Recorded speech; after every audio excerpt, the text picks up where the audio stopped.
За сайн байцгаана уу? Та бүхэндээ өнөөдрийн мэндийг хүргье.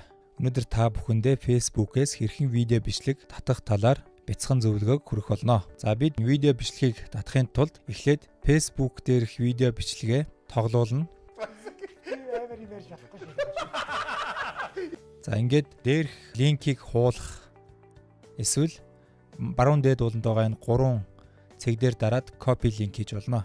За бид нэр шинээр интернет браузер дээр шинэ tab үүсгээд энэ дээр pb down гэж бичээд search хийх юм бол хамгийн ихний илэрч болох pbdown.net гэсэн сайт гарч ирнэ.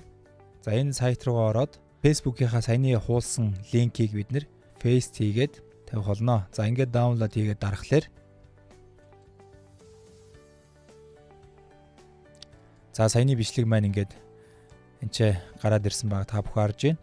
За хоёр янзаар татах сонголттой байна.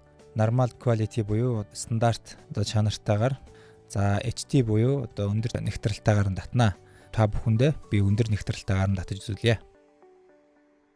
Та нэгтүүдийг авч байгаа арай л. За ингээд видео маань гараад ирнэ. Инхээр энэ баруун доод ууланд байгаа 3 цэг дээр дараад энэ download гэдгийг дарахлаар тухайн видео маань энэ татагдж байна.